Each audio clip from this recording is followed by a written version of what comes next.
아멘. 한 주간 잘 사셨습니까? 평안하셨습니까? 예, 아멘 하시는 분도 있고 속으로 평안 못했습니다. 많이 힘들었습니다. 예, 참 고통스러웠습니다. 이렇게 또 혼잣말 하실 분도 계실 것 같습니다. 그렇습니다. 우리가 살아가는 이 인생은 늘 파도가 있고 때로는 정말 감당하지 못할 정도의 큰 폭풍우와 같은 그런 시련도 찾아오는 것 같습니다.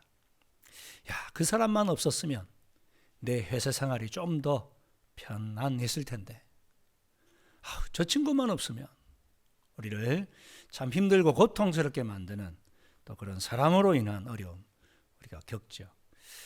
언젠가 한국 영화 중에 이런 제목이 있었습니다. 놈놈놈이라고 하는 영화가 있었습니다. 기억나시나요? 이 세 가지 놈 무엇이 있는지 알고 계시나요? 예, 좋은 놈, 나쁜 놈, 이상한 놈. 세상에는 그래요. 좋은 사람도 있고 또 나쁜 사람도 있고 내 기준이죠. 예, 항상 내 기준이죠. 내가 나한테 잘해주면 좋은 사람, 나에게 대적하고 힘들게 하면 나쁜 사람, 그리고 또 이상한 사람이 있어요. 나를 힘들게 하지 않았는데 이상하게 가까이 하고 싶지는 않은 좀 그런 별난 사람들 세상에는 늘 있습니다. 그래서 세상살이가 너무 버겁다, 힘들다. 그래서 그 사람들을 우리가 바꾸려고 하면 여러분 바뀝니까? 몇십 년을 산 남편도 안 바뀌는데 내 속으로 낳은 자식도 안 바꾸는데, 그죠? 예, 더더군다나 피도 섞이지 않은 남을 바꾸면서 살겠다. 이건 불가능한 일이죠. 그러나 가능한 것이 있습니다. 그게 뭘까요? 나 자신을 바꾸는 것. 이건 나에게 달려 있잖아요. 내가 할 수 있잖아요. 나의 마음, 나의 생각, 나의 행동은 내가 노력하면 바꿀 수 있습니다. 그렇습니다. 내가 바뀌면 희한하게도 내 주변의 사람들이 바뀝니다. 왜? 그들도 알거든요. 눈치를 채거든요. 바뀌었네. 우리 주한 자매가 바뀌었네. 야, 참 이상하게 따뜻하다. 그 사람 옆에 가면 뭔가 쉼이 느껴지고 편안해지고. 여러분이 그런 존재가 될 수 있기를 축원합니다. 너무 날카롭게, 너무 그렇게 차갑게 그런 사람 옆에는 가고 싶지 않잖아요. 뭔가 좀 편안해지고 따뜻한 온기가 느껴지는 그런 우리 그리스도인들이 되었으면 좋겠습니다. 여러분, 우리가 참 아픈 분들이 요즘 많으신 것 같아요. 왜 아플까요? 여러 가지 이유가 있겠죠. 갑자기 날씨가 추워져서, 아니면 그동안 쌓였던 스트레스가 너무 많아서. 그러나 근본적으로 따지고 들어가면 내 몸의 저항력이 떨어졌기 때문이겠죠. 예. 외부의 공격으로부터 싸워 이길 힘이 떨어지다 보니 그것에게 정복당해서 아프고 힘들어지고요. 그렇습니다. 우리가 신앙생활을 하다가도 시험에 들 때가 있습니다. 아플 때가 있습니다. 오늘은 교회 안 가고 쉬어야 되겠다. 이상하게 마음이 그냥 그저 저 깊은 심해로 빠져드는 것 같은 그럴 때가 있죠. 나는 그때가 절대 없었는데요. 축복받은 분입니다. 목사인 저도요. 어떤 때는 오늘은 예배 쉬고 싶다. 그럴 때가 살아오면서 왜 없었겠습니까? 예? 내가 이런 모습으로, 이런 마음으로 어떻게 단에 서서 말씀을 전할 수 있겠냐? 있습니다. 그럼에도 불구하고 목사가 교회에 안 서면 큰일 나잖아요. 그래서 어쩔 수 없이 강단에 서서 말씀을 전할 때도 있었음을 고백합니다. 왜 그럴까요? 내 영혼의 저항력이 떨어졌기 때문에. 사단의 공격과 계속되는 그러한 어려움 속에서 내 마음이 그냥 무너지는 것이죠. 나 하나도 제대로 못 바꾸는 내가 무슨 말씀을 전한다고? 오늘 이 자리에 우리 선생님들 많이 계시죠. 그럴 때 있으셨죠. 아이들 앞에서 참 부끄러운 모습으로 내가 무슨 자격이 있어서 말씀을 전하겠냐. 사단의 공격 앞에서 우리가 무너질 때 있습니다. 야, 말씀이 뭐 밥 먹여주냐? 이렇게 또 시험할 때도 있고, 어떤 때는 그래 말씀대로 살아야지 그리스도인인데, 하지만 내일부터 해. 뭐 다 그런 거지 뭐. 하나님도 이해해 주시지. 스스로 그렇게 우리가 위안을 삼을 때도 있었던 것 같습니다. 그렇습니다. 우리가 하나님 앞에 예배해 놓으신 천국에 도달하기 전까지는 이 세상살이가 쉽지 않습니다. 그래서 날마다 영적 전쟁을 치르게 됩니다. 내 마음 안에서 갈등과 번민은 끝이지 않습니다. 그러나 그것과 싸워 이겨야 우리가 하나님의 뜻을 이루는 신실한 종이 될 줄 믿습니다. 사단에게 넘어지지 마십시오.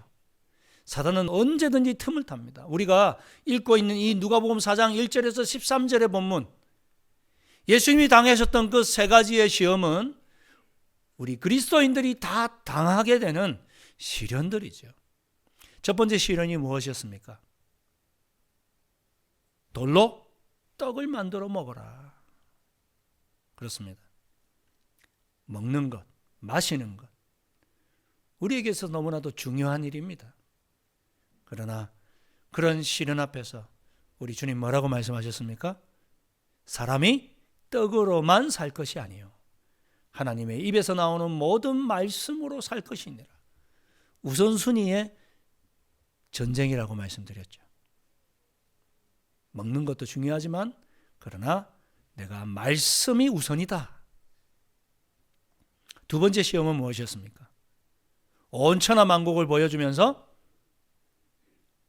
이 모든 건 나에게 주셨는데 이제 내가 원하는 사람에게 줄 수 있다. 네가 나에게 절하면 이 천하 만국의 영광과 권세를 너에게 주마. 예수님 뭐라고 하셨습니까?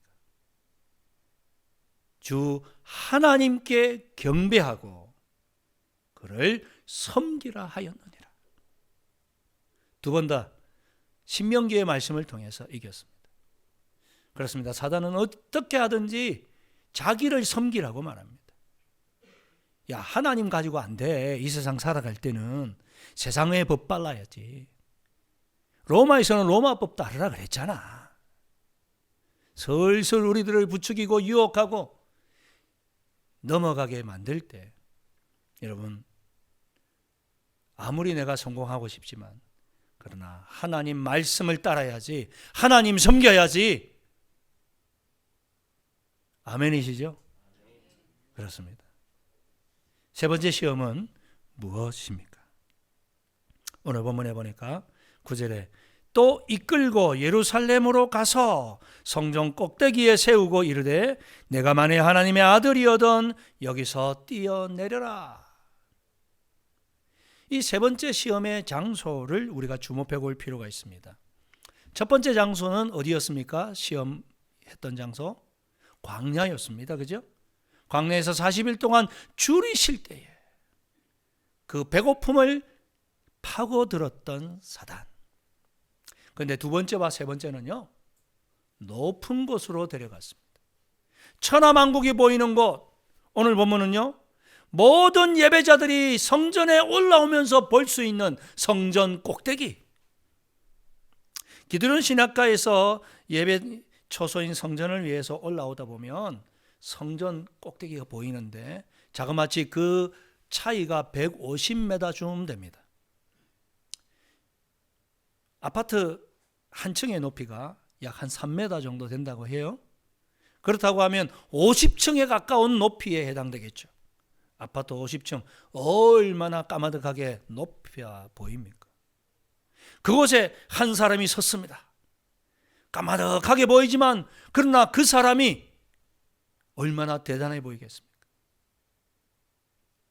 여러분, 사단은요 항상 우리들로 하여금 높은 곳으로 올라가라고 유혹합니다. 사실 우리가 공부를 할 때에도 그런 유혹 많이 받잖아요. 왜 공부하냐? 성공하기 위해서, 돈 많이 벌기 위해서, 높은 지위에 올라가기 위해서 좀 눈 아래로 좀 다른 사람들 좀 쳐다보면서, 예?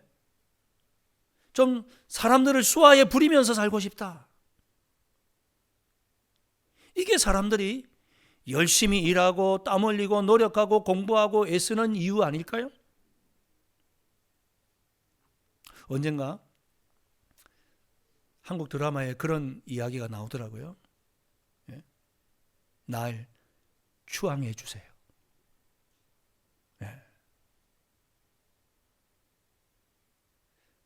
사랑하는 남자친구로부터 사랑해라고 하는 일반적인 말은 듣고 싶을 텐데 날 추앙해달라. 이게 왜 그럴까요?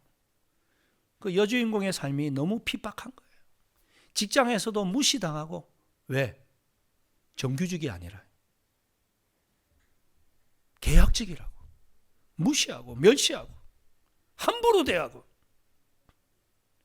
그러한 것들이 쌓여 있다 보니까 날 추앙해 주세요. 우리의 내면에 이 남으로부터 추앙받고 싶은 마음 왜 없겠습니까? 존중받고 싶잖아요. 그죠? 나를 함부로 대해 주세요. 그러고 싶은 분 있습니까? 아무도 안 계시잖아요. 남편으로부터 존중받고 싶고, 아무리 부모고 아이들을 위해서 희생적으로 섬기지만 그러나 우리 아들, 딸이 나를 존중해 주기 원하잖아요. 저도 그럴 때 있었거든요. 정말 우리 딸을 사랑하지만 딸이 함부로 이야기할 때, 문을 쾅 닫고 들어가 버릴 때 아빠한테도 마음 상하더라고요. 마상 입습니다. 말 줄여서 주는 거 하지 말라 그랬는데 줄여서 말하는 게 은근히 재미가 있습니다. 기분 나빠요. 딸이지만 아들이지만, 그죠? 나를 존중해 주지 않을 때 그 누가 그 마음이 상하지 않겠습니까? 하물며 우리 하나님이 우리들로부터 우리를 사랑하사 독생자를 십자가에 내어주시기까지 사랑하셨지만, 그러나 그 자녀된 우리가 하나님을 추앙하지 않고 하나님을 존중되게 여기지 않고 함부로 대할 때 우리 하나님 마음이 얼마나 아프시가. 하나님이 아닌 돈을 추앙하고 돈을 섬기고 하나님의 다른 것들을 소중히 여기며 살아갈 때의 그 하나님의 마음은 얼마나 실망되고 얼마나 아프실까요? 시험의 내용은 그 높은 성전 꼭대기에서 뭐라고 이야기합니까? 뛰어내려라. 뛰어내리라는 겁니다. 왜 굳이? 그 높은 그 아파트 50층에서 뛰어내려 보십시오. 어떻게 될까? 끔찍하죠. 근데 사단이 뭐라고 유혹합니까? 네가 하나님의 아들이거든 여기서 뛰어내려 봐라. 하나님의 아들이면 안 죽을 거 아니야. 살 거 아니야. 가볍게 솜털처럼 땅에 탁 착지하면 그걸 본 순간 사람들이 그냥 박수치면서 우와 할렐루야, 당신이야말로 진짜 메시아십니다. 그렇게 우리가 기다리던 구원자셨군요. 얼마나 많은 사람들이 그를 추앙하겠습니까? 요즘 청소년들 보고 뭐가 되고 싶니? 물어보면 거의 19은 인플루언서가 되고 싶다고 한답니다. 이 인플루언서는 뭡니까? SNS에 수백 명의 팔로워를 거느리고 그 사람의 화장, 옷냄새, 말, 이거 하나하나에 그죠? 영향을 미치지 않습니까? 그래서 젊은 나이에 20대 초중반에 막 몇십억에 그냥 그죠? 돈을 벌기도 하고 그 비싼 스포츠 세단들 타고 다니기도 하고, 그러니까 청소년들이 열광하는 거죠. 야, 나도 저런 인플루언서가 되고 싶어. 뭐 그거 어렵지 않을 것 같아. 뭐 공부하면서 밤새면서 내가 싫어하는 거 하는 거 아니고, 그죠? 메이크업 잘하는 사람들은 그냥 메이크업 가지고, 우리 교회도 그런 자매가 한 사람 있습니다만은, 예.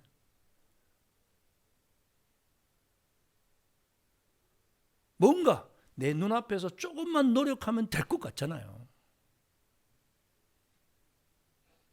사람들에게 주목받고 인기를 누리고 또한 부도 얻고.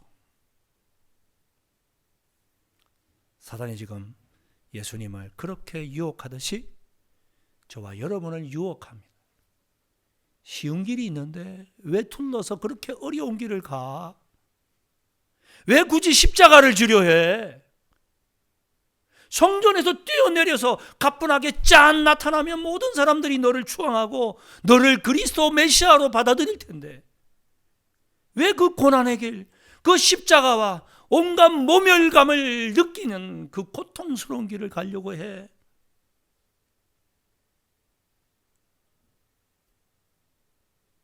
왜 우리 주님 이런 쉬운 길을 내버려 두시고 고난의 길을 가십니까?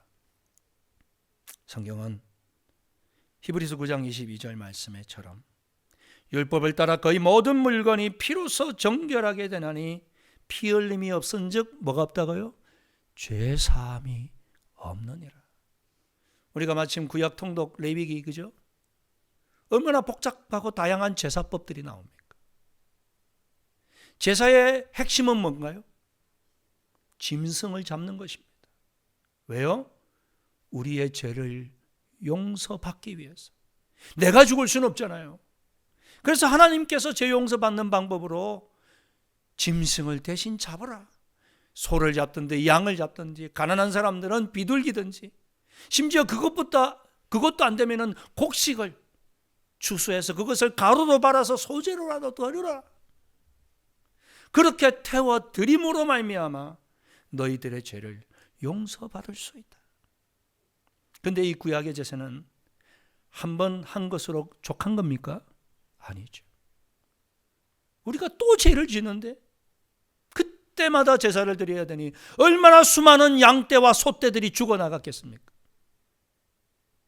이 부족한 제사를 완벽하게 한 번에 해결하기 위해, 우리를 영원한 죄에서 건져내시기 위해 골고다 그 해골 언덕에서, 그 죽음의 언덕에서 예수 그리스도께서 우리를 대신하여 피 흘려 물을 쏟아 살찢고 죽어주신 줄 믿습니다.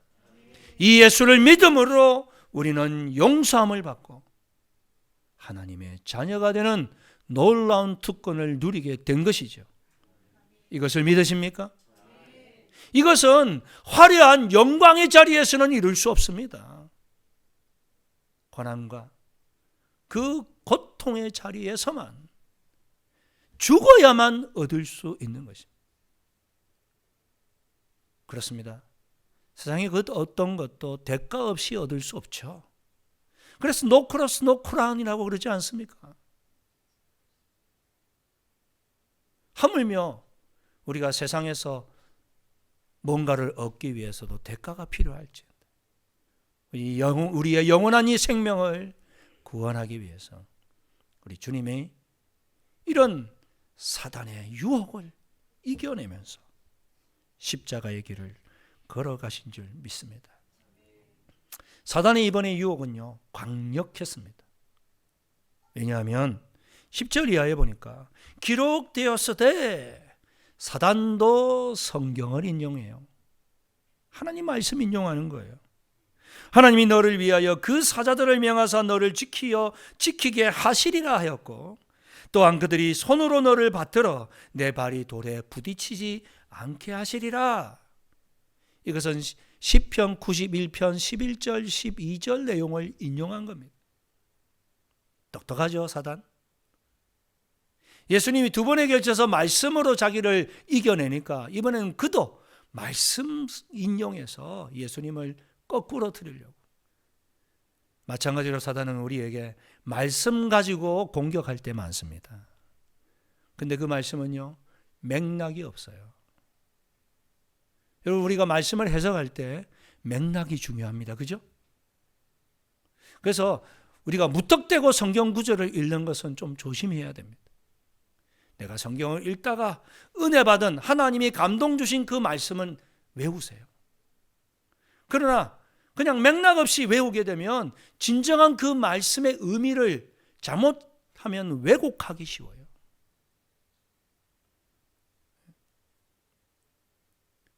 그 중에 대표적인 게 뭡니까? 우리가 개업을 하거나 이사를 가게 되면 들고 가는 성구, 내 시작은 미약하였으나 내 나중은 심히 창대하리라. 이 말씀을 맥락 속에서 이해하지 못하면 그저 하나님이 믿는 자에게는 다 복 내려주신다고 착각하기 쉽단 말이에요. 조건이 있어요. 우리가 하나님께 순종할 때, 말씀을 지키며 나아갈 때,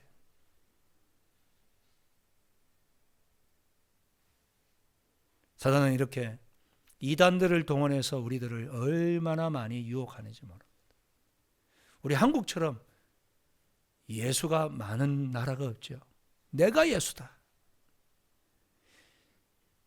예수님 실패했어. 두 번째 재림 예수, 내가 진짜야. 여러분, 말씀으로 찾아오는 이 모든 사단을 우리가 분별해야 될 줄 믿습니다. 그러기 위해서 우리가 성경을 알아야 되고 배워야 되고 읽어야 됩니다. 그저 아무 생각 없이 그냥 교회만 왔다고 신앙생활 잘한다 생각하지 마십시오. 언제든지 사단은 광명한 천사처럼 찾아오기 때문에 그렇습니다. 민 목사가 정말 설교를 잘하고 있는지, 말씀대로 전파하고 있는지 여러분들이 분별할 수 있어야 돼요. 제가 어느 날 갑자기 헷가닥 해가지고 이상한 소리 하면 그 앞에서 아멘 하면 안 되잖아요. 그때는 바로 잡아주셔야죠. 목사님, 그건 아닌 것 같은데요.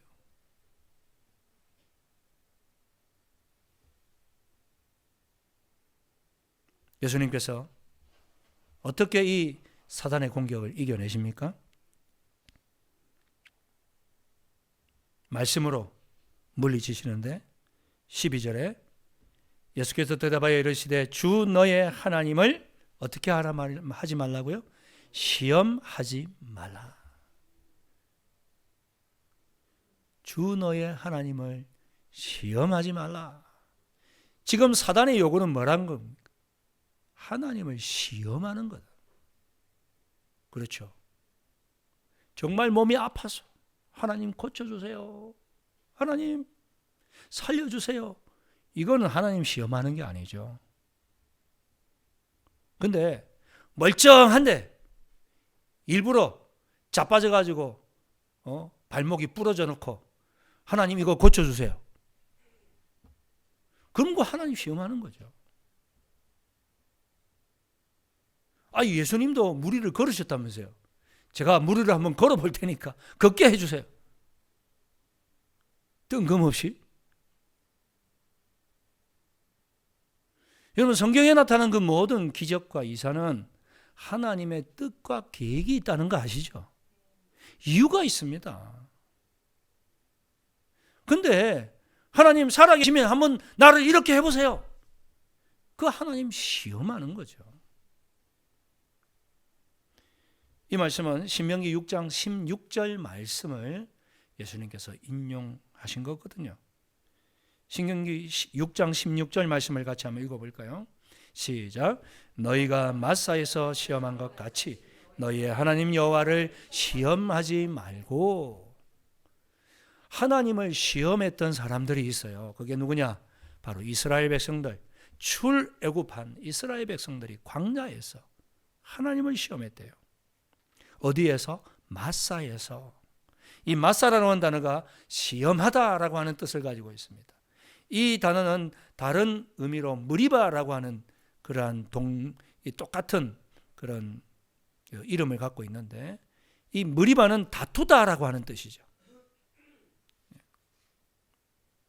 하나님을 시험하는 것은 하나님과 다투는 겁니다. 대적하는 겁니다. 다른 말로 하나님을 불신하는 겁니다. 무슨 일이 있었습니까? 출애굽했습니다. 하나님께서 구름 기둥 불 기둥으로 인도하세요. 하늘에서 만나를 주세요. 근데 가져온 물이 떨어졌어요. 목이 타들어다시 마릅니다. 아이가 엄마 나 물 먹고 싶어. 근데 물이 없어. 그러니까 그때부터 원망하기 시작합니다. 우리를 죽일 데가 없어서 이 광야에서 죽이려고 우리를 끌고 나왔냐? 모세를 대적하고 하나님을 원망하는 것, 그것이 바로 하나님을 시험하는 것입니다. 하나님을 시험한다는 말은 다른 말로 하나님을 믿지 않는 거예요. 여러분 그동안 신앙생활 해오시면서 하나님 시험한 적은 없으신가요? 하나님을 불신한 적은 없으십니까? 있지요. 저도 있습니다. 하나님 살아계시다면서 왜 우리 가정에 이런 어려움이 생깁니까? 제가 20대 초중반에 한 3, 4년을 방황했는데요. 모태신앙이었는데 하나님 거부했어요. 하나님 어디 계셔? 아니야, 하나님은 살아계시지 않아.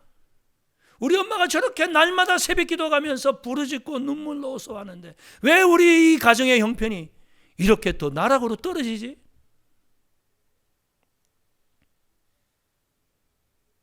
저도 하나님을 시험했더라고요. 하나님을 불신했더라고요. 그러다가 제가 주님을 인격적으로 만나게 됐어요. 예수 그리스도의 그 십자가의 보혈이 믿어지니까 하나님의 사랑이 믿어지고, 하나님의 사랑이 믿어지니까 나의 이 고난에 대한 믿음이 생기더라고요.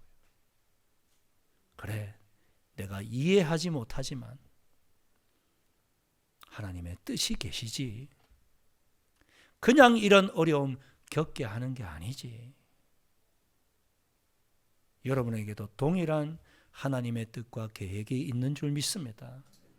지금은 이해하지 못하지만 다 측량할 수 없고 앞으로 어떻게 전개될지 모르나 분명한 것은 하나님께서 나를 합력하여 선을 이루도록 인도하신다는 사실입니다. 여러분 언제 모욕감을 느끼십니까? 누군가가 나를 이용만 하려 할 때죠. 그죠? 한 여자를 소개받았어요. 소개팅을 했어요. 그리고 한 번, 두 번 데이트를 하는데 이 여자분이 나를 이용만 하는 것 같아. 그럴 때 얼마나 우리 남자들은 기분이 나쁩니까? 제가 연애할 때만 해도요. 대부분 연애 비용은 남자가 냈어요. 지금도 그런가요?